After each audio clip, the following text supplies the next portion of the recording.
Hello everyone, कैसे हैं आप सब? I hope you all are doing very well and I hope you are studying very well. Exactly. So हम लोगों ने हमारा फर्स्ट चैप्टर कंप्लीट कर दिया है. Now I welcome you all at our chapter number 2. That chapter's name is trade. तो हम लोगों ने सिलेबस डिस्कशन के समय पे ट्रेड के बारे में थोड़ा सा ऑलरेडी इंट्रोडक्टरी पार्ट डिस्कस कर लिया हुआ था. क्या डिस्कस कर लिया था हम लोगों ने? ट्रेड. ट्रेड का मतलब होता है व्यापार, business, totally buying and selling. इसको हम कहेंगे ट्रेड. Very easy, right? तो ट्रेड जो है वो कंप्लीट बिजनेस में सबसे ज़्यादा इम्पॉर्टेंट रोल प्ले करता है. एग्जैक्टली. जब तक हम लोग ट्रेड नहीं कर पाते हैं तब तक हम लोग कौन सा बिजनेस करेंगे? जब तक हम खरीदेंगे नहीं, जब तक हम बेचेंगे नहीं, तब तक बिजनेस कैसे होगा? तो फिर ट्रेड ये जो है ये बहुत ही इंपॉर्टेंट पार्ट प्ले करता है. अब हम इस चैप्टर में एग्जैक्टली सीखने क्या वाले हैं?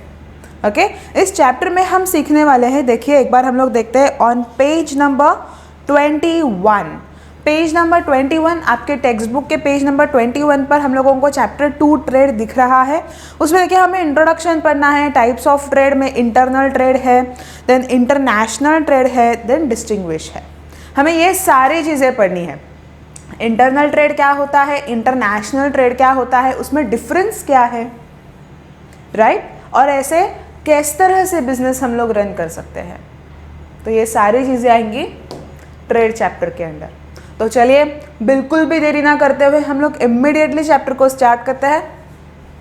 ऑलराइट. तो मैं हूँ अब पेज नंबर 22 पर. आप लोग भी पेज नंबर 22 पर जल्दी से आ जाइएगा जहाँ पे इंट्रोडक्टरी पार्ट दिया हुआ है. ओके, मैं पढ़ रही हूँ, आप ध्यान दो. Trade plays a vital role in the economy of every country. The overall development of economy is an outcome of proper functioning of trade. Buying and selling of goods and services for money's worth is fundamental feature of trade. And other is transfer of ownership of goods and services from one person to entire entity or to another. From one person or entity to another. The original form of trade was barter, the direct exchange of goods and services. After invention and acceptance of common currency, that is money, trade become gently simplified. उन्होंने पहले क्या कहा है? Trade का मतलब क्या होता है? एक्सचेंज करना. गुड्स एंड सर्विसेज को एक्सचेंज करने को हम ट्रेड कहेंगे. अभी वो एक्सचेंज दो तरह से है. एक तो हम पैसों के लिए एक्सचेंज करेंगे या फिर हम किसी और गुड के लिए एक्सचेंज करेंगे. फॉर एग्जाम्पल यहाँ पर एक स्केल है और एक पेन है. ओके, कोई इंसान है जिसको स्केल चाहिए. ओके, तो उसको मैं स्केल दूंगी, दे दिया, उससे मैं पेन ले लूंगी, ले लिया. क्या क्या मैंने उस इंसान को ये स्केल दे दिया और उससे ये पेन ले लिया. यहाँ पर पैसों की बात आई ही नहीं. यहाँ पर क्या हो गया? गुड्स जो थे वो गुड्स के अगेंस्ट एक्सचेंज हो गए. ऑलराइट, यहाँ पर पैसों की बात आई ही नहीं. यहाँ पर गुड्स जो थे वो गुड्स के बदले में एक्सचेंज हो गए. इसको हम कहेंगे बार्टर एक्सचेंज. क्या कहेंगे इसको हम लोग? Barter exchange. दूसरा जो है एक्सचेंज वो भी काफ़ी इजी है. Exchange for monetary purpose. मतलब क्या? अभी ये पेन मुझे खरीदना है. मैं शॉपकीपर के पास गई, पेन की तरफ पॉइंट किया कि मुझे वो पेन चाहिए. उसने ये पेन मुझे दे दिया. बदले में मैंने उसे कोई चीज़ नहीं दी बल्कि मैंने उसे पैसे दिए. तो उसे हम कहेंगे मॉनेटरी एक्सचेंज. ये दो तरह के एक्सचेंज है और दोनों ट्रेड कहा जाता है. ठीक है, चलिए मीनिंग ऑफ ट्रेड पढ़ते हैं on page number 22. Trade means the process of exchange of goods and services. पहले ही स्टेटमेंट को आप फटाक से अंडरलाइन कर दो. आप एक पेंसिल के साथ रेडी ही हो जाइए ताकि कुछ अंडरलाइन करना हो या फिर किसी वर्ड का मतलब लिखना हो तो आपको हम इजीली बता पाए.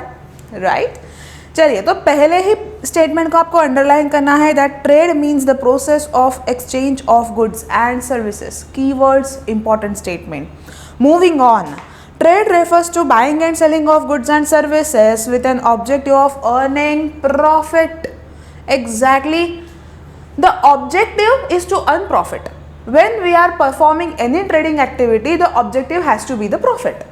अगर हम ट्रेड कर रहे हैं तो हमारा उद्देश्य क्या होना चाहिए? ट्रेड करने का उद्देश्य होना चाहिए प्रॉफिट कमाना. अगर प्रॉफिट कमाने के लिए हम कुछ कर रहे हैं तो वो ट्रेड है, तो वो बिजनेस है. अगर प्रॉफिट नहीं है हमारे ट्रेड में, हमारे बिजनेस में, तो उसे हम बिजनेस नहीं कह सकते. वो कोई चैरिटी एक्टिविटी, सोशल वर्क हो जाएगा. एग्जैक्टली. चलो आगे बढ़ते हैं. Trade establishes a link between producer and consumer and it is carried out by buyers and sellers. Right. तो कौन ट्रेड करता है, कौन एक्सचेंज करता है? बायर और सेलर एक्सचेंज करता है. राइट. चलो ये तो बहुत इंटरेस्टिंग हुआ. अब एक और इंटरेस्टिंग क्वेश्चन की तरफ हम जाते हैं, that is types of trade. वो देखने के लिए आंसर ये बहुत ज़्यादा बड़ा है, मगर टेंशन लेने की कोई बात नहीं है. देखिए, आंसर बाय हार्ट करने से अच्छा कंसेप्चुअल क्लियरेंस इंपॉर्टेंट होता है, जो आपका यहाँ पर होने वाला है. और उसके बाद after your all concepts are clear, the big answer is very easy for you. Right. Let's move. देखते हैं कि ट्रेड के कौन से एग्जैक्टली टाइप्स होते हैं. चलिए, कुछ फ्लो चार्ट दिया हुआ है आपको ट्रेड. राइट. उसका एक हम लोग फ्लो चार्ट यहाँ पर बना देते हैं. क्या है? बेसिक 2 टाइप्स ऑफ ट्रेड है, internal trade and external trade. Internal and external. अभी इनके नामों से ही पता चलता है कि ये ट्रेड्स है क्या. एग्जैक्टली. अगर हम इंटरनल की बात करें, मतलब क्या? कंट्री के कंट्री में ही होने वाला ट्रेड. और अगर हम एक्सटर्नल की बात करें तो मतलब क्या? कंट्री के बाहर होने वाला trade, between the countries, international trade, उसको हम कहेंगे एक्सटर्नल ट्रेड. तो इंटरनल ट्रेड के बारे में अगर कहा जाए तो वो हमारे कंट्री में ही होगा, मतलब कि सिर्फ इंडिया में होगा. और एक्सटर्नल ट्रेड के बारे में कहा जाए तो वो हमारे कंट्रीज के साथ, दूसरे कंट्रीज के साथ हम करेंगे. हमारी कंट्री और दूसरी कंट्री, उसको हम कहेंगे एक्सटर्नल ट्रेड. कंट्री के बाहर एक्सटर्नल, कंट्री के अंदर ही इंटरनल. ठीक है. चलो, on page number 22 I am reading internal trade. Please be focused and keep your pencil ready. Internal trade. When the goods and services are purchased or sold within the country, it is referred as internal trade. Underline the statement. Within the country को double underline करो, वो highlight होना चाहिए आपको पढ़ते समय. Within the country, it is called as internal trade. For example, purchasing goods from door salesman, local shop, exhibition, regional markets, departmental store, or a mall are example of internal trade. मतलब क्या? हमारे country में से कहीं से भी हम खरीदेंगे, लोकल शॉप से, मॉल से. एग्जैक्टली. उसको हम कहेंगे इंटरनल ट्रेड, क्योंकि हमने हमारे ही कंट्री से तो खरीदा है. ओके. चलो आगे पढ़ते हैं. When the buyers and sellers both are from the same country, it is known as internal trade. This is the again important statement. Please underline when the buyers and sellers are from the same country, it is known as internal trade. जब buyer और seller दोनों भी एक ही country से होंगे तो हम उन्हें कहेंगे internal trade. Exactly. चलो. As there is a gap between production and consumption, there is need to have a proper channel of distribution. The channel of distribution is very important in an internal trade. Usually, producers are situated at one place, whereas the consumers are scattered over the wide area. यहाँ पर क्या कहा गया है? अगर internal trade है तो हमारा चैनल जो है डिस्ट्रीब्यूशन का, that has to be very perfect. क्या है चैनल डिस्ट्रीब्यूशन का? तो हम लोग यहाँ पर एक बार लिख के देखते हैं. द फर्स्ट इज मैन्युफैक्चरर, जो गुड्स बनाते हैं. फाइन. मैन्युफैक्चरर जो गुड्स प्रोड्यूस करते हैं, जो रॉ मटेरियल से फिनिश गुड्स बनाते हैं. उनके बाद हम जाएंगे किसकी तरफ? होलसेलर की तरफ. होलसेलर की तरफ. ऑलराइट. होलसेलर क्या करेंगे, मैन्युफैक्चरर से बल्क में सामान खरीदेंगे, बड़े बड़े क्वांटिटी में से मैन्युफैक्चरर से वो लोग सामान खरीदेंगे और क्या करेंगे, और वो आगे सप्लाई करेंगे। किसको सप्लाई करेंगे, तो वो सप्लाई करेंगे रिटेलर को।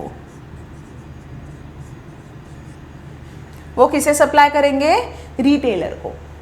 फाइन, रिटेलर क्या करेगा, होलसेलर से छोटे छोटे क्वांटिटी में गुड्स खरीद के ले लेगा, इजी। और रिटेलर फाइनली किसको बेचेगा,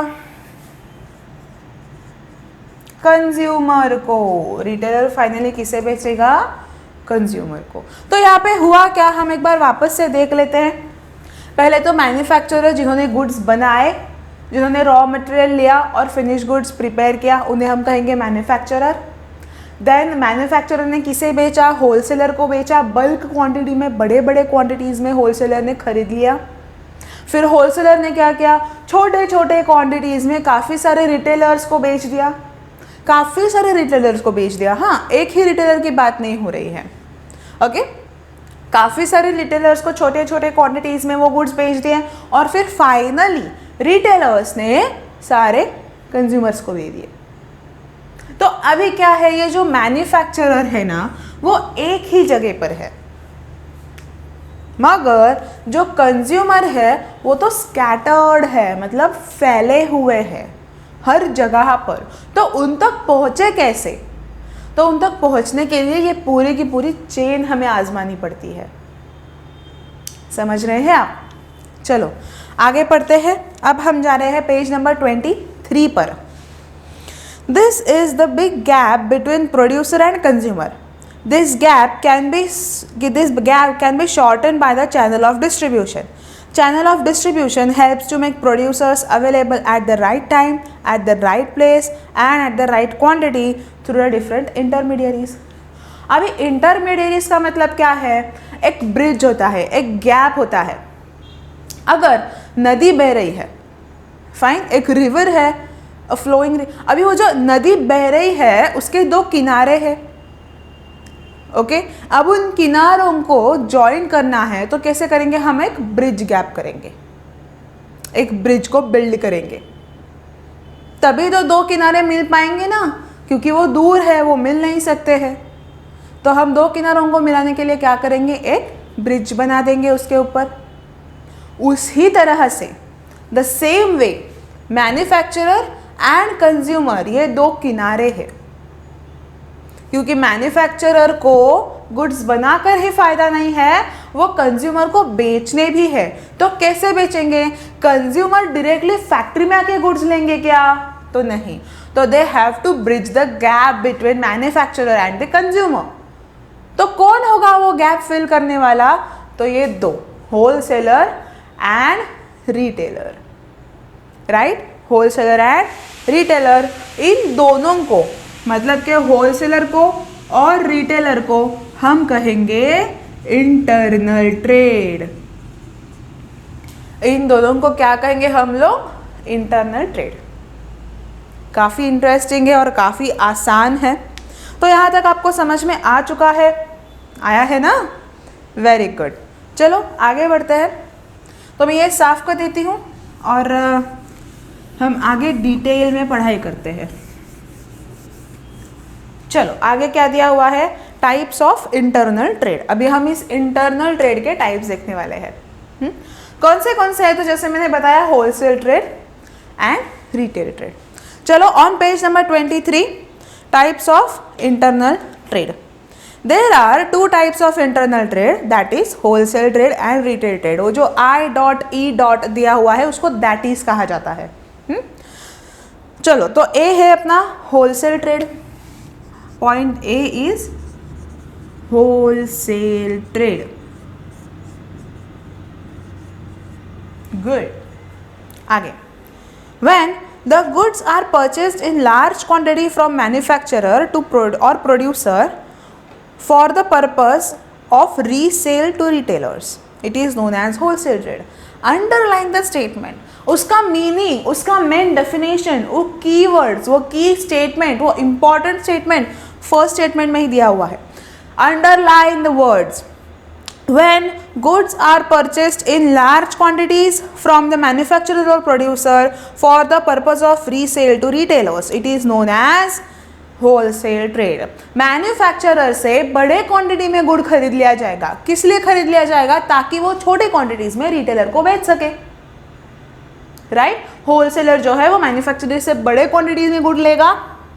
क्यों लेगा? ताकि वो रिटेलर को छोटे क्वांटिटी में दे सके। उसे हम कहेंगे होलसेल ट्रेड। आगे बढ़ते हैं। The person who is engaged in wholesale trade, it is known as wholesaler. Again underline, wholesaler को डबल अंडरलाइन करना। तो जो पर्सन है जो होलसेल ट्रेड कर रहा है उसे हम क्या कहेंगे? Wholesaler. Easy. Moving on, wholesaler buy goods from manufacturer, wholesaler buy goods from manufacturer and sell it to the retailer. So wholesaler is buyer as well as seller. समझ में आ रहा है आपको? अगर मैं होलसेलर हूँ, फॉर एग्जाम्पल मैं किताबों की होलसेलर हूँ, तो मैंने क्या किया? बड़े अमाउंट में मैंने होलसेलर हूँ करके बड़े अमाउंट में मैंने मैन्युफैक्चरर से किताबें खरीद ली, राइट? तो यहाँ पर मैं सेलर हो गई, यहाँ पर मैं बायर हो गई। आई एम सॉरी, क्या किया मैंने? बड़े से क्वांटिटी में मैंने किताबें मैन्युफैक्चरर से खरीद ली, तो यहाँ पर मैं बायर हो गई, मैंने गुड्स खरीदे हैं, है ना?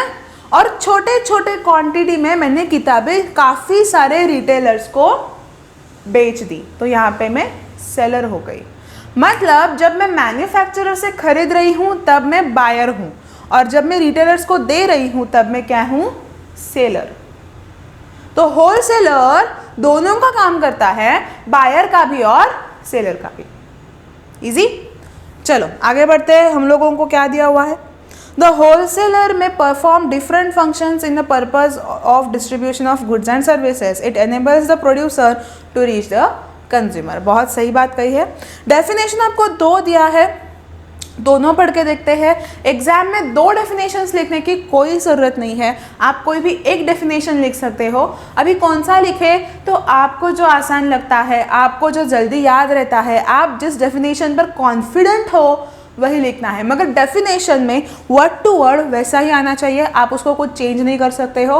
और दूसरी बात, मतलब जिन्होंने डेफिनेशन दिया है उनका नाम भी आप अगर मेंशन करोगे तो बहुत बढ़िया इंप्रेशन होता है एग्जामिनर पर। चलिए दोनों डेफिनेशंस हम पढ़ेंगे और समझेंगे ज़रूर। तो पहला है according to Philip Kotler, wholesaling includes all activities involved in selling of goods and services to those who buy for resale or for business। तो क्या हुआ है यहाँ पर, उन्होंने क्या कहा है? कौन सी एक्टिविटी इसमें इंक्लूड होती है? कौन सी एक्टिविटी के बारे में यहाँ पर फिलिप कोटलर बात कर रहे हैं? तो वो कह रहे हैं activity involve in selling of goods and services, okay, to those who buy it for resale. मैं किसी को बेच रही हूँ, फाइन, मैं क्या कर रही हूँ? एज अ होलसेलर किसी को बेच रही हूँ, और जो इंसान खरीद रहा है ना वो रीसेल के लिए खरीद रहा है।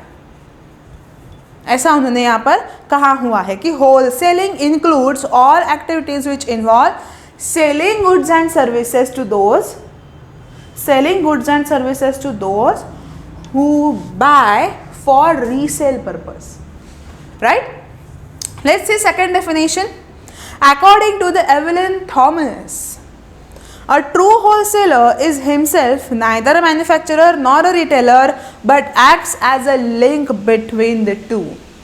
यहाँ पे क्या कहा है उन्होंने? यहाँ पे बहुत इंटरेस्टिंग उन्होंने कहा है, वो मैन्युफैक्चरर नहीं है, मतलब वो गुड्स बनाता नहीं है, ना ही वो रिटेलर है, मतलब ना वो कंज्यूमर्स को गुड्स बेचता है, मगर वो उन दोनों के बीच में है। neither manufacturer nor the retailer but in between the two, right? चलो उनके फीचर्स क्या क्या है वो एक बार हम लोग बहुत ही अच्छे से और शॉर्ट में देख देते हैं। Feature number 1 is wholesaler purchase goods from the producer in large quantities. Of course हम लोगों ने अभी अभी इस बारे में डिस्कस किया है। Feature number 2 is wholesaler has to take a risk in process of distribution. किस तरह के रिस्क है भाई? होलसेलर को क्या रिस्क? हाँ, कुछ रिस्क नहीं होती होलसेलर को, है ना? बिल्कुल नहीं, होलसेलर को रिस्क होती है। किस चीज़ की रिस्क होती है? एक एग्जाम्पल लेते हैं हम लोग कि जीन्स पैंट्स, सब लोग जीन्स पैंट्स पहनते हैं, तो मैंने एज अ होलसेलर मैन्युफैक्चरर से बल्क में जीन्स पैंट खरीद लिया, फाइन, काफ़ी सारे जीन्स पैंट्स मेरे पास है, और रिटेलर्स को छोटे छोटे क्वांटिटी में जब जैसा चाहिए तब तब मैं देती रही। अभी मेरे पास बहुत सारे जीन्स पैंट्स का स्टॉक है, होलसेलर्स के पास है, मगर मैं रिटेलर को थोड़ा थोड़ा ही दे रही हूँ, थोड़ा थोड़ा दे के भी बहुत सारा है। अभी एक दिन ऐसा हुआ कि फैशन चेंज हो गई। क्या चेंज हो गई? फैशन जो थी वो चेंज हो गई। मेरे पास जो जीन्स का स्टॉक है वो सारा का सारा आउटडेटेड हो गया। अब आपको रिस्क समझ में आ रही है? सारा का सारा स्टॉक क्या हो गया? आउटडेटेड हो गया। अभी वो जो स्टॉक है वो कोई खरीदने वाला नहीं है। क्यों? क्योंकि फैशन चेंज हो गई है यार। ये जीन्स का फैशन जो है वो आउटडेटेड हो गया है। अभी ये जीन्स को कोई नहीं खरीदने वाला। नुकसान किसका है? होलसेलर का नुकसान है। ये रिस्क होता है होलसेलिंग में, क्योंकि हमारे पास बल्क में गुड्स होते हैं। अगर कल को कंज्यूमर का चॉइस चेंज हो जाता है तो हमारा सारा नुकसान हो जाता है, राइट? चलो, तो ये रिस्क है होलसेलर को। Yes, wholesaler bears risk. Next point number 3, a wholesaler deals with one or few types of goods. हाँ, तो वो काफ़ी सारे गुड्स के बल्क स्टॉक नहीं खरीदेगा। बिस्किट्स तो सिर्फ बिस्किट्स के ही होलसेलर, मिल्क तो मिल्क के ही होलसेलर, या फिर हम कहेंगे गारमेंट्स तो गारमेंट्स के ही होलसेलर, बुक्स तो बुक्स के ही होलसेलर। ऐसे एक ही गुड्स में स्पेशलाइजेशन वाला होलसेलर होता है। सारे के सारे गुड्स का होलसेलर एक साथ कहीं पर भी नहीं होगा। आगे बढ़ते हैं, point number 4, a large amount of capital is required in this business. Large amount of capital क्यों? लार्ज इन्वेस्टमेंट बिजनेस में क्यों?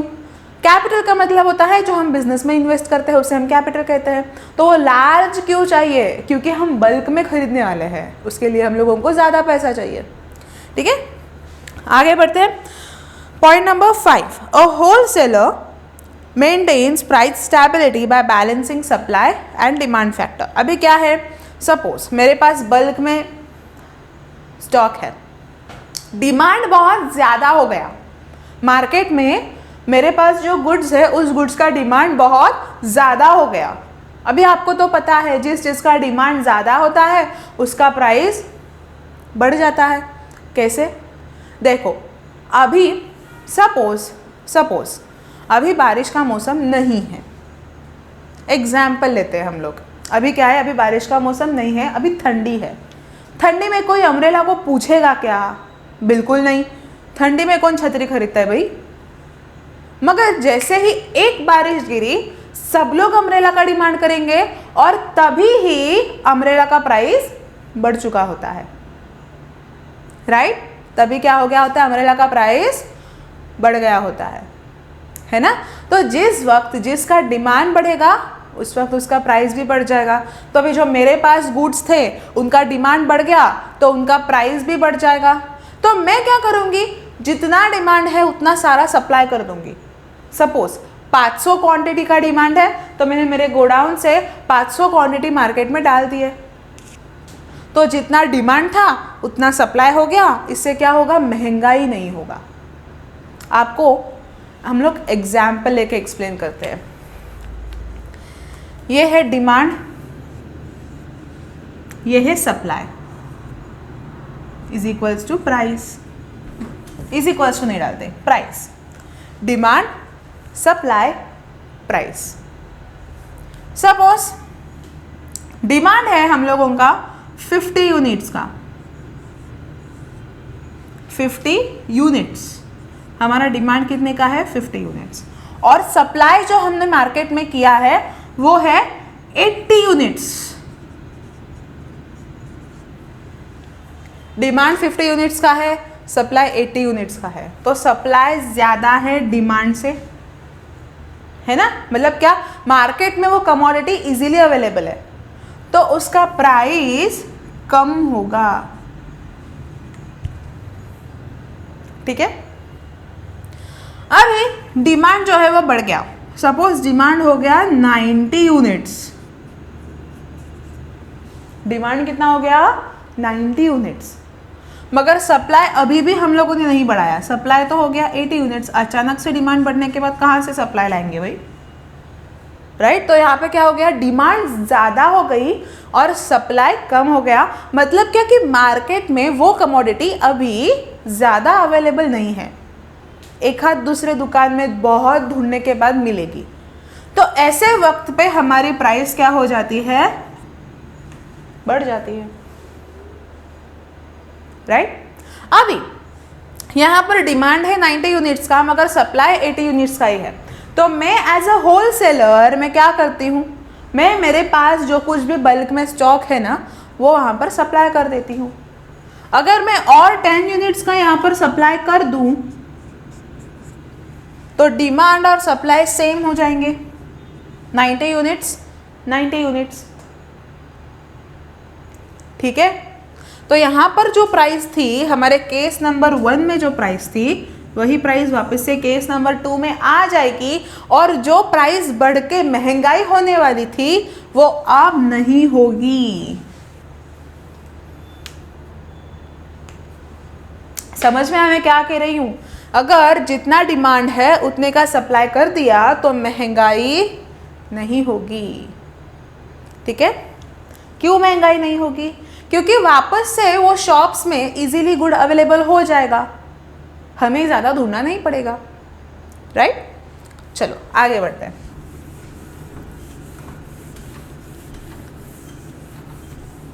आगे क्या दिया हुआ है उन्होंने, point number 6 on page number 23, the manufacturer can get a direct information about market through wholesaler. Yes, manufacturer और रिटेलर के बीच में होलसेलर है, राइट? तो मैं अगर होलसेलर हूँ तो मुझे पता है कि रिटेलर को क्या चाहिए, मुझे पता है कि कंज्यूमर्स को क्या चाहिए, तो मैं ये सारे इंफॉर्मेशन मैन्युफैक्चरर को दे पाऊंगी, है ना? उस तरह से वो प्रोडक्शन करेगा। आगे बढ़ते हैं, point number 7, a wholesaler sells the goods to the retailers as per their requirements. अभी रिटेलर का रिक्वायरमेंट ज़्यादा है तो मैं उसे ज़्यादा दूंगी, रिटेलर का रिक्वायरमेंट कम है तो मैं उसे कम गुड्स दूंगी। इजी। आगे point number 8, a wholesaler performs the marketing function like assembling, warehousing, transporting, grading, packing, advertising and financing. Yes, तो ये बाकी के भी काफ़ी सारे फीचर्स है जो होलसेलर करते हैं, जैसे कि गुड्स असेंबल करना, मतलब गुड्स जिसको जैसे चाहिए वैसे देना। वेयर हाउसिंग का मतलब है जो गुड्स हमारे पास बल्क में है उन गुड्स का मेंटेनेंस करना, वो कहीं पर डैमेज ना हो या फिर उन्हें कहीं कुछ नुकसान ना हो, ये बात देखना, उसे हम कहेंगे वेयर हाउसिंग। ट्रांसपोर्टिंग मतलब गोडाउन से लेके मार्केट तक गुड्स पहुंचाना। गार्डिंग दिया है आगे, मतलब क्या, ग्रेडिंग दिया है, ग्रेडिंग मतलब गुड्स का ग्रेडिंग करना, अच्छी quantity, medium quantity, low quantity. Next is packing, goods को अच्छे से पैक करने की जिम्मेदारी भी होलसेलर की होती है। Then advertising and financing, advertising का मतलब है एडवर्टाइजमेंट जो हम लोग टीवी में वगैरह देखते हैं। सो होलसेलर को पता होना चाहिए कि कंज्यूमर तक कैसे पहुंचना है थ्रू एडवर्टाइजिंग। ओके, ना लास्ट इज फाइनेंसिंग, मतलब क्या, उधारी पे खरीदना, उधारी पर बेचना, पैसों की लेन देन करना, ये सारा काम भी होलसेलर का होता है। Yes, so features of wholesaler हो चुका है। अब हम देखने वाले हैं services of wholesaler. The wholesaler provides valuable services to manufacturers and retailers. क्या है ये? Yes, so services to manufacturer. हम पहले देखते हैं कि अगर मैं होलसेलर हूँ तो मैं मैन्युफैक्चरर और रिटेलर को दोनों को सर्विस दूंगी, तो मैं पहले मैन्युफैक्चरर को कौन सी सर्विस दूंगी ये हम लोग पहले देखते हैं। So the first is large purchase. मैं मैन्युफैक्चरर को क्या सर्विस दूंगी? तो पहले तो मैं होलसेलर हूँ तो मैं बहुत बल्क में सामान खरीद के रखूँगी और रिटेलर्स को थोड़ा थोड़ा करके बेचूंगी। तो मैं क्या करूँगी? लार्ज परचेस करूँगी मैन्युफैक्चरर से। चलिए पढ़ते हैं। A wholesaler purchase a large quantity of goods from the manufacturer and sell it to the retailers by collecting order from retailers. तो जैसे जैसे रिटेलर्स के ऑर्डर्स आएंगे वैसे वैसे मैं उन्हें थोड़ा थोड़ा क्वांटिटी दे दूंगी, मगर उससे पहले मैं मैन्युफैक्चरर से एज अ होलसेलर एक बड़ा क्वांटिटी में गुड्स खरीदूंगी, राइट? चलिए, सो पॉइंट नंबर 2, स्टोरेज। पढ़ के देखते हैं क्या दिया है। A wholesaler has his own storage facility which he uses to fill the time gap between the production and consumption of goods. तो यहाँ पे क्या हुआ, हम लोगों ने एक बार डिस्कस की हुई थी कि अम्ब्रेलाज का एग्जाम्पल था। सपोज एग्जाम्पल के तौर पे लेते हैं कि सपोज अम्ब्रेलाज का सीज़न आने के लिए और 2 महीना है, बारिश का सीज़न आने के लिए और 2 मंथ्स बाकी है, मगर जो मैन्युफैक्चरर है उसका अम्ब्रेलाज का प्रोडक्शन रेडी है। तो मैं क्या करूँगी, मैं उससे बल्क में खरीदूँगी और अपने वेयर हाउस में स्टोर करके रखूँगी, उन गुड्स का मेंटेनेंस करूँगी, और वो 2 महीना मेंटेनेंस करके जब पहली बारिश आएगी, जब लोगों को छाते की ज़रूरत होगी, तब वो लोग हम लोगों से ख़रीद लेंगे। तो हम लोगों ने यहाँ पर क्या किया, हम लोगों ने टाइम गैप फिल की, time gap between manufacturing and demand of goods and services, right. So warehouse में स्टोर करके मैंने टाइम गैप जो है वो फिल करने का काम किया। तो ये सर्विस भी मैंने मैन्युफैक्चरर को दी है। अब हम बढ़ते हैं आगे पॉइंट नंबर 3 के पास, जो है हमारा पेज नंबर 24 पर, transportation. A wholesaler uses his own transportation to deliver the goods from the place of production. अभी क्या है, जहाँ पर गुड्स प्रोड्यूस हो रहे हैं वहाँ से लेकर मैं मेरे गोडाउन तक या फिर रिटेलर तक मैं एज अ होलसेलर ट्रांसपोर्ट करूँगी। ये सर्विस भी मैं मैन्युफैक्चरर को दूंगी कि उसके यहाँ से गुड्स लूँगी, मैन्युफैक्चरर के यहाँ से गुड्स लूँगी और मैं जहाँ चाहिए वहाँ पर ट्रांसपोर्ट कर दूँगी। ये सर्विस भी मैं किसे दूँगी, मैन्युफैक्चरर को दूँगी, राइट। आगे बढ़ते हैं, फाइनेंशियल असिस्टेंस मैं पढ़ रही हूँ, आप लोग प्लीज़ ध्यान दीजिएगा। A wholesaler is ready to pay the amount in advance to the manufacturer which helps the manufacturer to produce goods within a short period. अब ये शॉर्ट पीरियड में गुड्स हमें चाहिए, तो मैं क्या करूँगी, मैन्युफैक्चरर से कहूँगी कि आप ये एडवांस पैसे ले लो, थोड़े से पैसे ज़्यादा पहले ही मैं दे दूँगी, ठीक है, और उनसे कहूँगी कि आप फटाफट प्रोडक्शन करके मुझे दे दो। सो मैंने फाइनेंशियल असिस्टेंस का मतलब है फाइनेंशियल हेल्प मैंने मैन्युफैक्चरर को दिया as a wholesaler. Wholesaler manufacturer को एडवांस में पैसे देता है और कहता है कि आप गुड्स का प्रोडक्शन कर दो, पैसे मैं आपको एडवांस में दे दूंगा। तो ये मैन्युफैक्चरर को एक हेल्प हो गई कि मैन्युफैक्चरर अच्छे से गुड्स प्रोड्यूस कर पाएगा। क्यों? क्योंकि उसे पैसे थोड़े से मिल चुके हैं। तो फाइनेंशियल मदद, फाइनेंशियल हेल्प करने की सर्विस भी होलसेलर मैन्युफैक्चरर को देता है। आगे बढ़ते हैं, point number 5 is provide market information. Manufacturer can get the updated information from the wholesaler like market condition, demand and taste etcetera. Correct है, मैन्युफैक्चरर तो फैक्ट्री में बंद होकर अपना गुड्स बनाता है, होलसेलर उससे लेके रिटेलर्स को बेचता है। तो रिटेलर्स से कस्टमर्स की हमें इंफॉर्मेशन मिलेगी, तो हम वो इंफॉर्मेशन मैन्युफैक्चरर को दे देंगे। ये भी सर्विस हम मैन्युफैक्चरर को देते हैं। क्या करते हैं हम, कस्टमर्स को क्या चाहिए, क्या नहीं चाहिए, कैसे गुड्स चाहिए, ये सारे की सारी इन्फॉर्मेशन हम रिटेलर्स से जमा करके मैन्युफैक्चरर को दे देंगे। ये भी सर्विस होलसेलर मैन्युफैक्चरर को देता है। Point number 6, risk bearing. A wholesaler takes a risk in his business by financing and storing large quantity goods. Sometimes he may bear a loss. ये भी हम लोगों ने डिस्कस किया था। बड़े क्वांटिटी में गुड्स हम लोगों ने स्टोर करके रखे हैं, कल जाके अगर कस्टमर्स का टेस्ट चेंज हो गया, फैशन चेंज हो गया या कुछ और हो गया, तो हमारा नुकसान बड़े क्वांटिटी का हो जाएगा। तो ये होलसेलर रिस्क भी बेयर करता है। Last but not the least, marketing functions. A wholesaler carries various marketing functions like warehousing, advertising, sales, promotion on behalf of manufacturer. Right? So advertisement भी करेगा गुड्स का, सेल्स प्रमोशन भी करेगा goods का, marketing भी करेगा होलसेलर। तो ये सारे की सारी सर्विसेज होलसेलर मैन्युफैक्चरर को देता है। तो services to retailers. Stock of goods. A wholesaler keeps large stock of goods, therefore retailers can get the good easily when consumers ask for the goods. Right? जब कंज्यूमर पूछेंगे तब retailer उन्हें दे पाएगा। इतना स्टॉक होलसेलर रिटेलर को देता है। I repeat, जब कंज्यूमर पूछेंगे तब रिटेलर कंज्यूमर को दे पाएगा, उतना स्टॉक होलसेलर रिटेलर को देगा। होलसेलर, रिटेलर, कंज्यूमर, और यहाँ पर मैन्युफैक्चरर। यह हमारी डिस्ट्रीब्यूशन चेन है। तो अभी रिटेलर कंज्यूमर को देगा, जब जब कंज्यूमर पूछेंगे रिटेलर से तब तब रिटेलर कंज्यूमर को दे पाएगा उतना स्टॉक होलसेलर रिटेलर को दे के रखता है। फाइन, चलो रेगुलर सप्लाई, एक बार ही होलसेलर ने सप्लाई कर दिया मतलब क्या हो गया, खत्म हो गया? नहीं, रेगुलर सप्लाई करते रहना चाहिए, right? A wholesaler assures regular supply of goods to the retailers. Therefore, retailers are free from storing goods. Retailers can supply goods to consumer as and when required by them. मतलब क्या? अभी retailer consumer को कब बेचेगा? जब consumer खुद से पूछने को आएगा तब, है ना?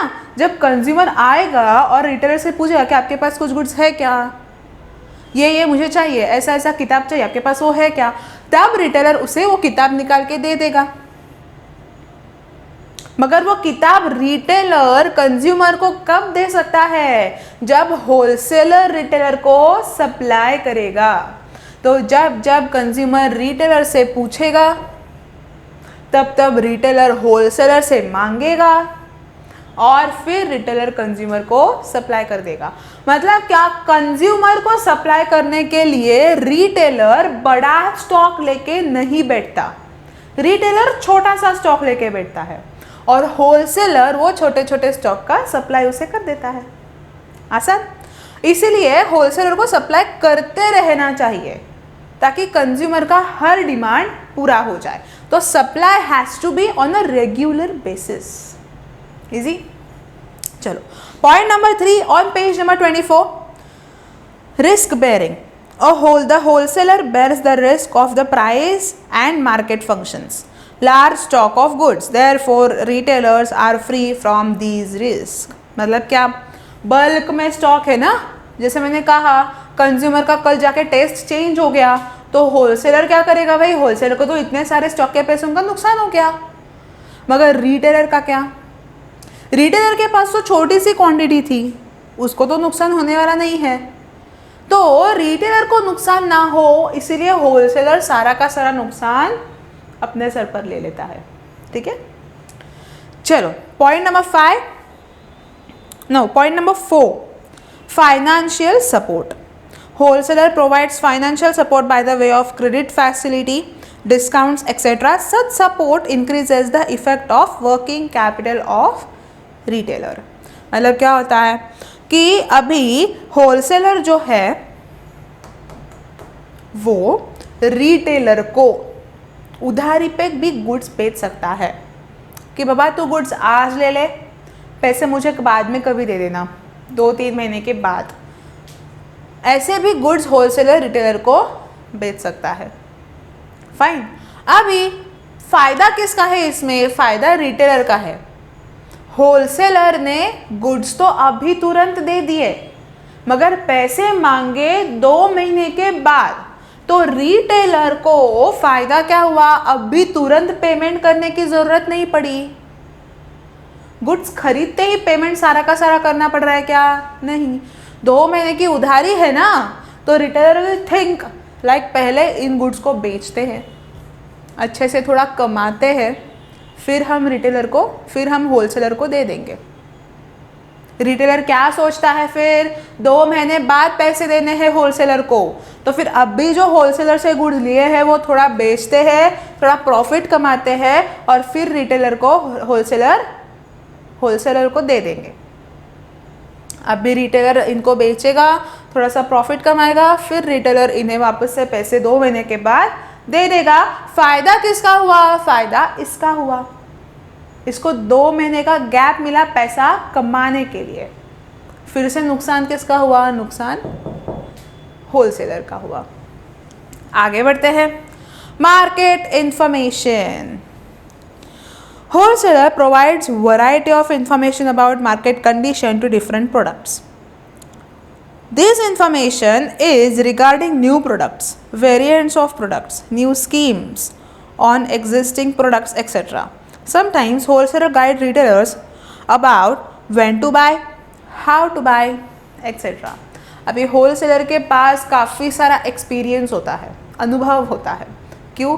क्योंकि वो बहुत सारा गुड्स खरीदता है, और बहुत सारे गुड्स खरीदता ही नहीं है बल्कि काफ़ी सारे रिटेलर्स को वो गुड्स बेचता है, भले छोटे छोटे क्वांटिटी में क्यों ना, मगर वो काफ़ी सारे रिटेलर्स को गुड्स बेचता रहता है। तो काफ़ी सारे रिटेलर्स के साथ उनकी बातचीत होती है, और उस बातचीत से उन्हें काफ़ी सारी इन्फॉर्मेशन मिलती है कि कौन से एरिया में कौन सा गुड्स, कौन से मार्केट में कौन से कंज्यूमर्स क्या डिमांड करते हैं। उस हिसाब से वो सारे रिटेलर्स को भी गाइड कर पाता है। आई बात समझ में? तो सारे के सारे रिटेलर्स को होलसेलर मार्केट इंफॉर्मेशन बिल्कुल ही आसानी से दे सकता है, राइट? चलो आगे बढ़ते हैं। Sales promotion. A wholesaler does advertisement and also promotes the goods which can help the retailer to increase the sales. मतलब क्या? होलसेलर रिटेलर को एडवर्टाइज करके बताएगा, रिटेलर को और कंज्यूमर को, सारे के सारे लोगों को होलसेलर जो है वो सबको एडवर्टीजमेंट दिखाएगा कि ये प्रोडक्ट है, ऐसा ऐसा उसका प्राइस है, ये फीचर्स है, तो कंज्यूमर्स उसको खरीदना चाहेंगे।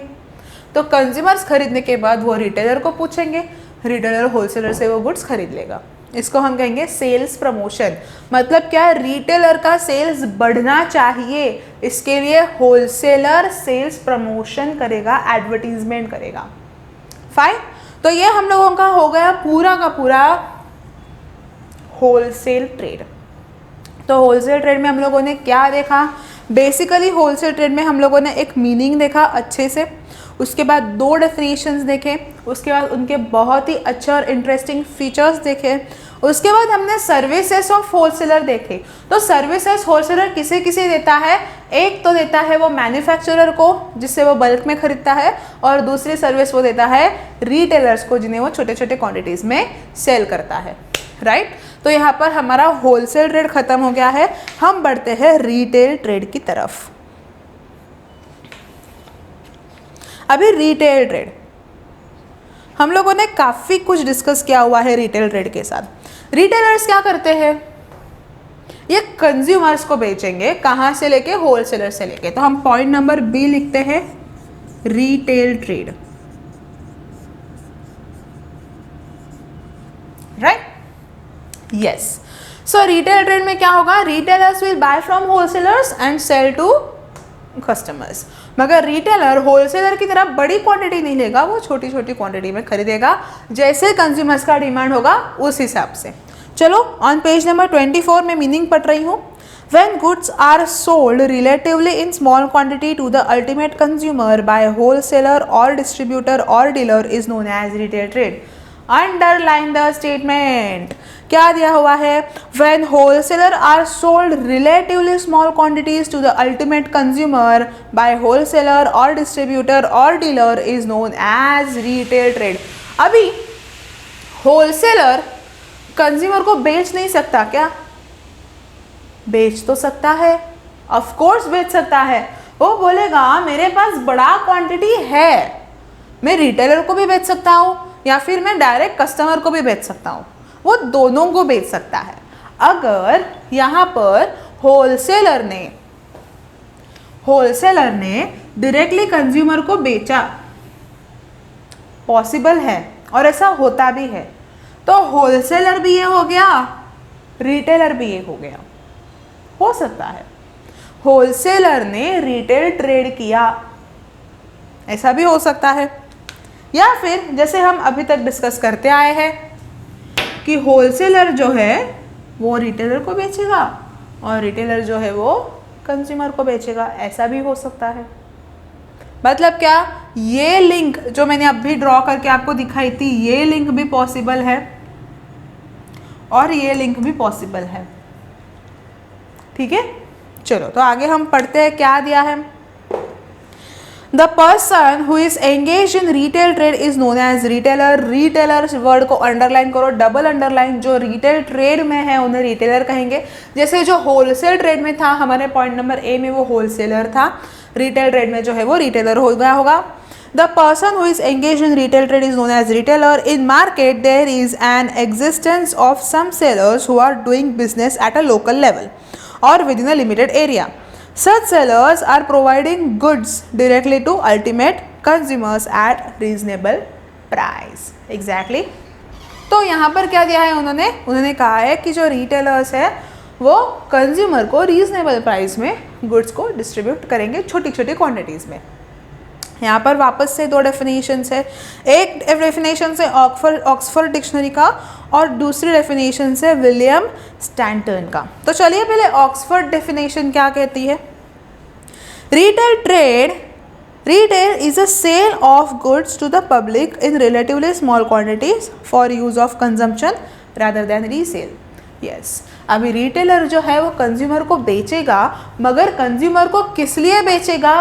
कंजम्पशन के लिए बेचेगा, कंज्यूमर को यूज करने के लिए बेचेगा. कंज्यूमर रिटेलर से लेके वापस किसी को बेच नहीं सकते. अगर वैसा है तो वो कंज्यूमर नहीं है. समझ में आ रहा है मैं क्या बोल रही हूँ? रिटेलर से लेके अगर कंज्यूमर खुद यूज करता है, फॉर एग्जाम्पल अगर मैंने किताब खरीदी है रिटेलर से, एक रिटेल शॉप से जाके मैंने किताब खरीदी, मैंने खुद ने पढ़ी तो मैं कंज्यूमर हूँ. अगर किताब खरीद के मैंने आगे बेच दी तो मैं कंज्यूमर नहीं हूँ. तो जब रिटेलर बेचता है to the final consumer that has to be for self consumption, आगे रीसेल के लिए नहीं. According to William Stanton, retail trade includes all activities directly related to the sale of goods and services to the ultimate consumer for personal and non-business use. Yes, personal and non business use मतलब क्या? जैसे मैंने कहा किताब मैंने खुद ने पढ़ने के लिए खरीदी, मैंने आगे बेचने के लिए नहीं खरीदी है, तो that book is for my personal use और my non business use. Fine. Let's see features of retail trade, features of retailers on page number 25. Retailer is the link between the wholesaler and consumer who operates in local market. He deals in a wide variety of goods by investing limited capital. He establishes good relationship with consumers. He undertakes less risk than wholesaler. He tries to satisfy demand of different consumers but does not hold large quantities of goods at a time. ये बात हम लोगों ने सारी की सारी discuss की हुई है. क्या है? कंज्यूमर्स को बेचता है, छोटे छोटे क्वांटिटीज़ में बेचता है, छोटे छोटे क्वांटिटी में स्टोर करता है, होलसेलर से कम रिस्क है. राइट ये सारी बातें हम लोगों ने डिस्कस कर दी है. चलो उसके क्या क्या फीचर्स हैं. तो point number 1, retailer is the link between wholesaler and consumer. Of course retailer यहाँ पर है, वो होलसेलर और कंज्यूमर के बीच में की लिंक है. जैसे मैंने कहा नदी के 2 किनारे, राइट? तो ये नदी के एक किनारा, ये नदी का 2 किनारा और ये बीच में का ब्रिज. तो होलसेलर और कंज्यूमर के बीच में का कौन गैप फिल करने वाला है? Retailer.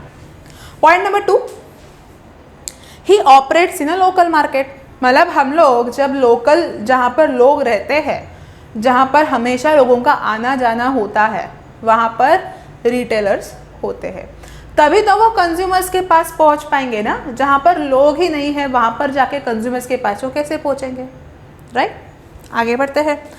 Point number 3, retailers deals in wide variety of goods in small quantity. Yes अगर आप किसी general store, the best example is of general store. आप जनरल स्टोर्स में जाओगे तो वहाँ पे फूड ग्रेन्स है, यानी कि दाल है, गेहूँ है, राइस है, एग्जैक्टली काफ़ी सब कुछ है. आप मसाले के स्टफ़ मांगोगे, मसाला भी है, राइट? जीरा है, धनिया है, आप जो मांगोगे वो उसके पास होता है. मैगी भी होती है, आइसक्रीम भी होता है काफ़ी लोगों के पास, मिल्क प्रोडक्ट्स होते हैं, पनीर होता है, आप जो मांगोगे वो है. The best example is general stores. क्यों? क्योंकि सारी चीज़ें उनके पास होती है और वो छोटे छोटे क्वांटिटीज़ में होती है. तो retailer deals in exactly the same way, छोटे छोटे क्वांटिटीज़ में काफ़ी सारे चीज़ें वो इन्वेस्ट करके रखता है. आगे देखते हैं क्या है. Point number 4, investment requirement is limited. Yes investment का रिक्वायरमेंट ये थोड़ा कम होता है. क्यों? क्योंकि जब होलसेलर था तब वो लार्ज क्वांटिटीज़ में खरीदता था, मगर जो रिटेलर है वो as per consumer needs and demands small small quantities में खरीदेगा, राइट।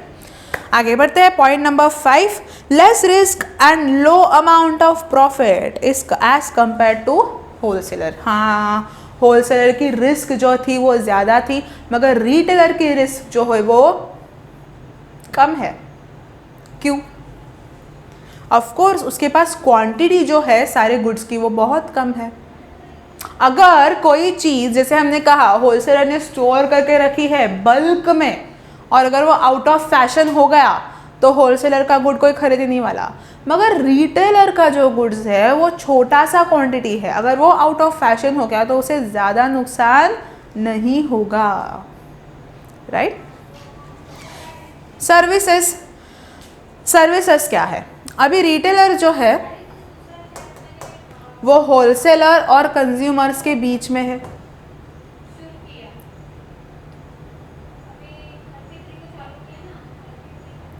तो वो दोनों को सर्विस देगा, वो होलसेलर को भी सर्विस देगा और वो कंज्यूमर को भी सर्विस देगा। तो पहले देखते हैं services to wholesaler. The first is connecting link. Of course retailer is a connecting link between wholesaler and retailer. इसका ज़्यादा फायदा होलसेलर को होता है। किस तरह से? ताकि रिटेलर बता सके इन्हें कि कंज्यूमर्स के नीड्स क्या है, कंज्यूमर का किस तरह का डिमांड है और कंज्यूमर को क्या क्या चाहिए, उस तरह से होलसेलर बल्क में स्टॉक खरीद पाता है, राइट। चलो, point number 1 on page number 25, connecting link. The retailer is the connecting link between the wholesaler and consumer.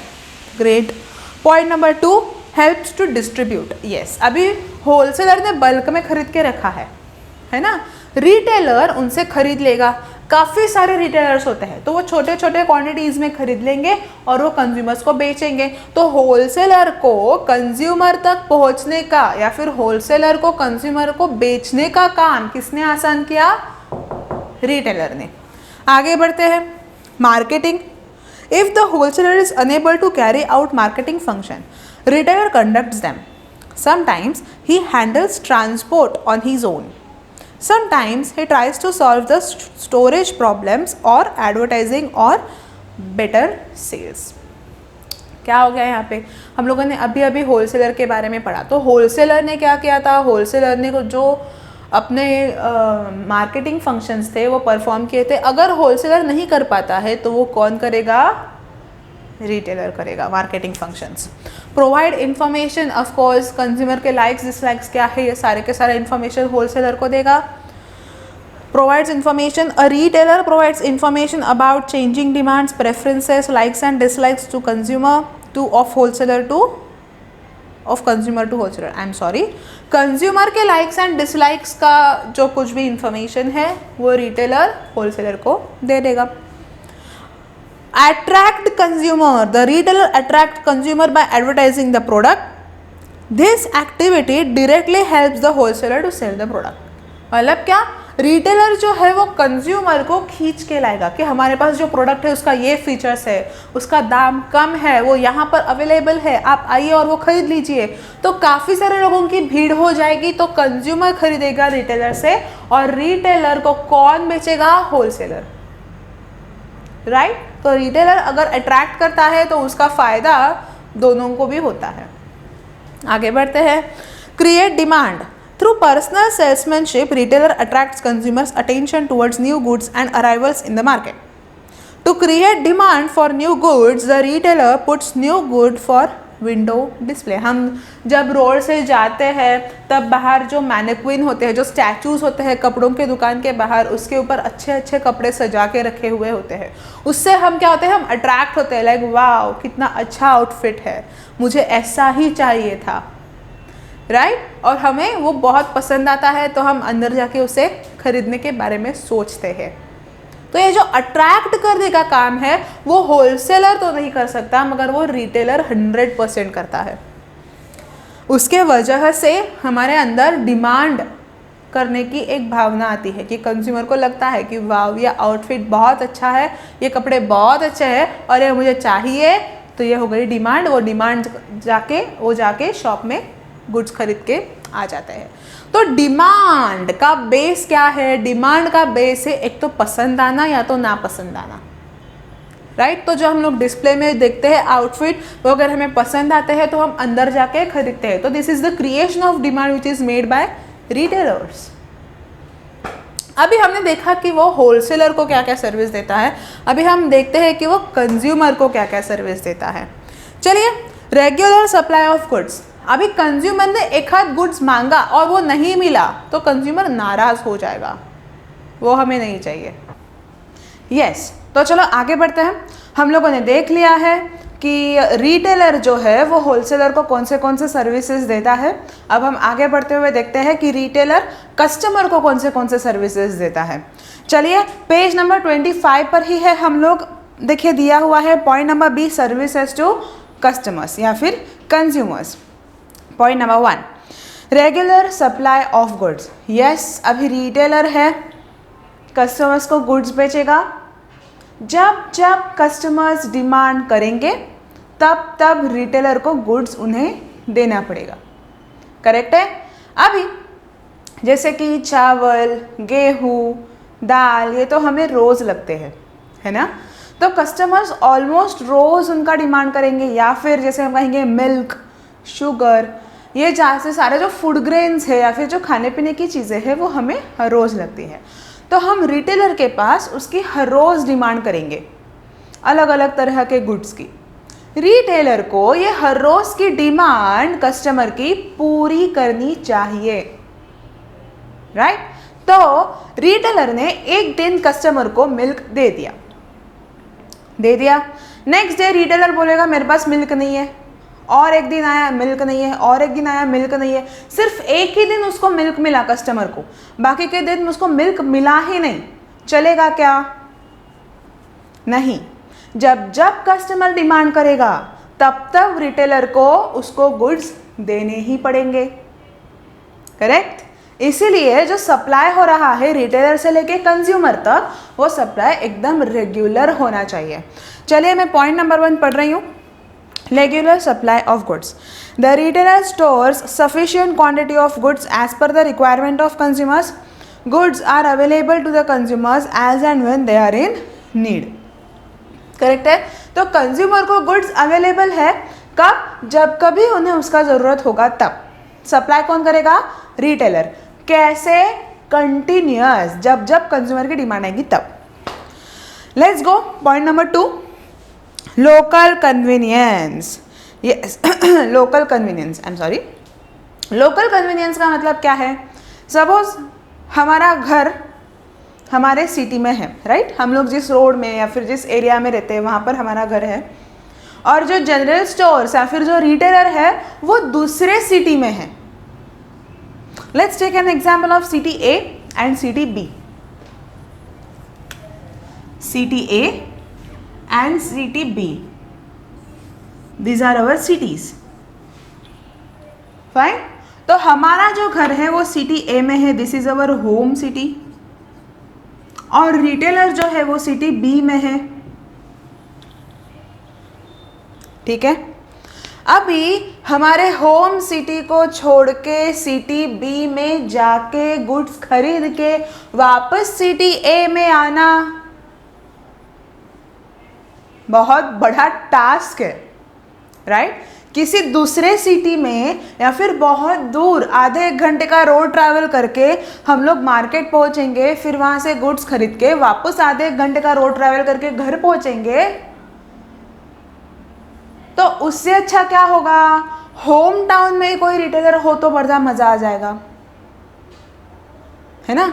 Home town में अगर कोई रिटेलर हो तो बड़ा मज़ा आ जाएगा, और ऊपर से रिटेलर का बिजनेस भी अच्छा होगा। इसीलिए जो रिटेलर्स होते हैं वो हमारे होम टाउन के, होम सिटी के या फिर हमारे लोकल रेसिडेंशियल एरिया के ही आसपास होते हैं, ताकि कस्टमर्स को भी ट्रैवल ना करना पड़े और रिटेलर्स का बिजनेस भी बढ़िया हो।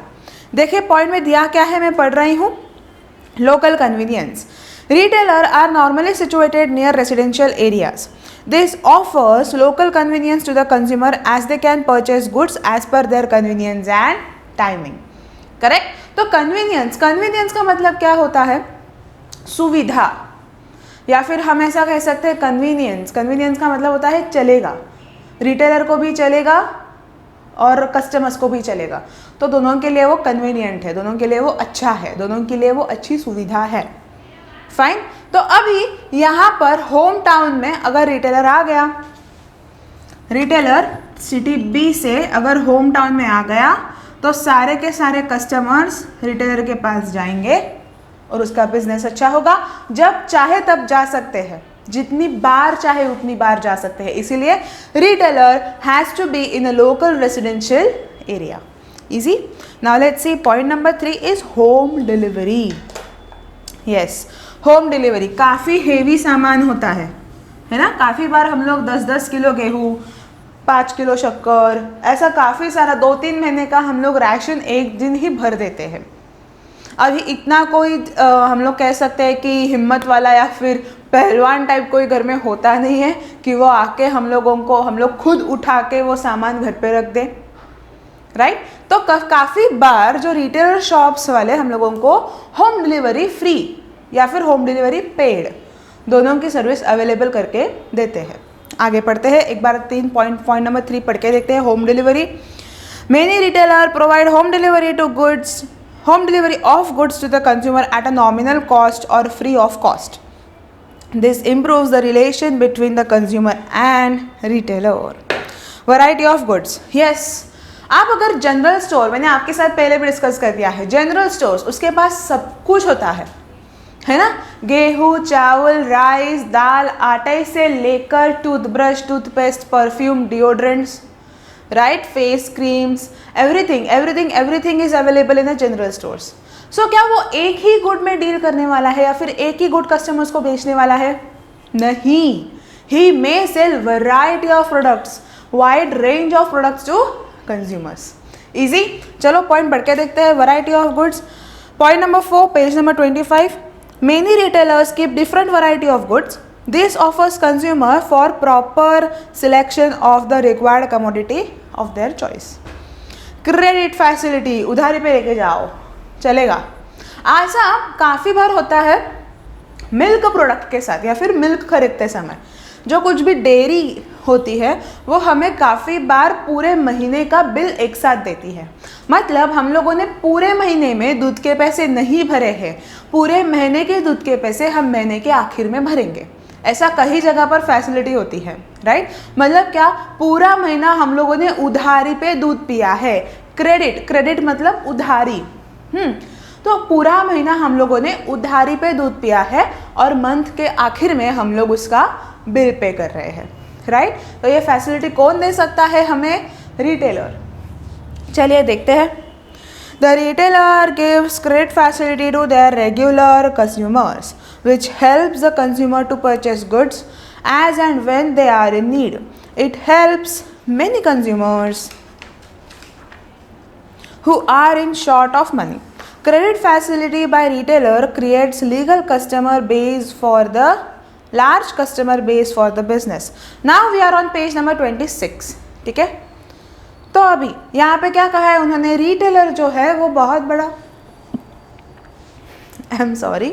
रिटेलर जो है वो बहुत बड़ा कंज्यूमर बेस रेडी कर सकता है। कैसे वो रेडी कर सकता है? By giving credit facility. ज़्यादा कंज्यूमर उसके पास अट्रैक्ट होंगे।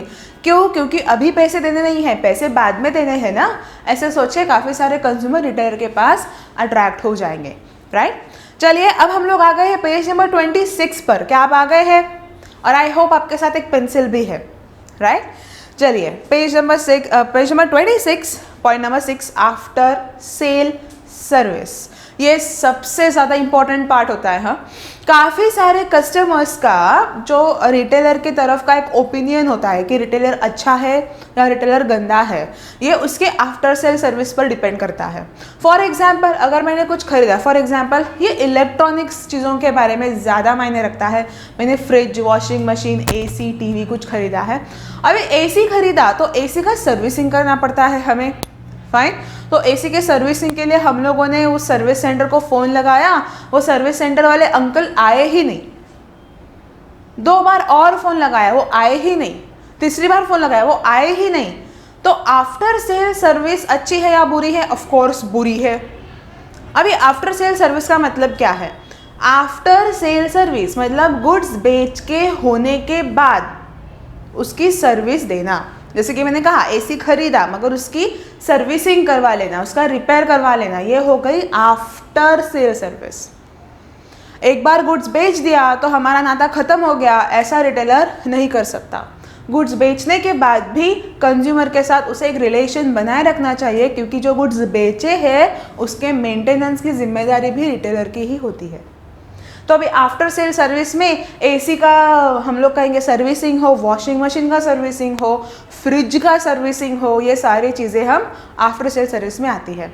तो अगर आफ्टर सेल सर्विस बढ़िया है तो कंज्यूमर बहुत ज़्यादा सेटिस्फाइड हो गए, अगर आफ्टर सेल सर्विस अच्छी नहीं है तो कंज्यूमर थोड़े से नाराज़ हो सकते हैं, राइट। मैं पढ़ रही हूँ point number 6, after sale service. Some retailers do provide after-sale services to consumer for durable products such as laptop, mobile, television set, music system, refrigerators, etc. at cheaper rates.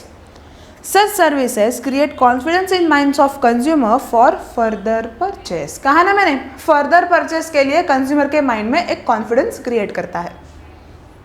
Information, yes, of course, information मतलब क्या?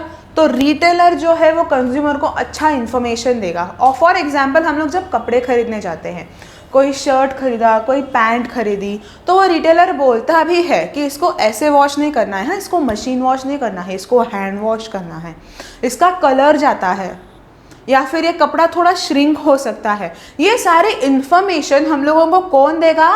Retailer देगा। चलिए पढ़ के देखते हैं point number 7। Retailer provides valuable information about goods, their quality as well as variety, new arrivals in the market, which helps to choose better product. Such information facilitates quick buying for consumers and help to build good image in mind of consumer. चलिए, तो यहाँ पर तो हम लोगों ने देख लिया कि रिटेलर जो है वो कौन सी सर्विसेज देता है। अभी रिटेलर किस किस को सर्विस देगा? रिटेलर सर्विस देगा होलसेलर को और रिटेलर सर्विस देगा कंज्यूमर को। तो यहाँ पर हम लोगों ने एक और इम्पॉर्टेंट क्वेश्चन कंप्लीट कर दिया है। इसी तरह से पढ़ते रहिएगा, लेक्चर्स अटेंड करते रहिएगा। आप सब अपना अपना बहुत अच्छी तरह से ख्याल रखिएगा। मिलते हैं अगले लेक्चर में, तब तक बाय बाय। जो वीडियो आप देख रहे हैं ये हमारे ऑनलाइन वीडियो लेक्चर्स का एक डेमो लेक्चर्स है। अगर आप चाहते हैं ऑल सब्जेक्ट्स के ऑल चैप्टर्स आपको इसी तरह रिकॉर्डेड फॉर्म में मिले, तो उसके लिए तुरंत आप लोग प्ले स्टोर से हमारे अजीत एकेडमी एप्लीकेशंस को डाउनलोड कर लीजिए और डाउनलोड करके आप लोगों को ये सारे वीडियो कोर्सेज हम लोग बहुत ही रीजनेबल कॉस्ट में, जो कॉस्ट आप सोच भी नहीं सकते उतने कम कॉस्ट में हमें वीडियो कोर्सेज आपको प्रोवाइड कर रहे हैं। किसी भी प्रकार की कोई भी क्वेरी के लिए नीचे दिए गए कॉन्टैक्ट नंबर पे आप कॉल करके आपकी क्वेरी को सॉल्व कर सकते हैं।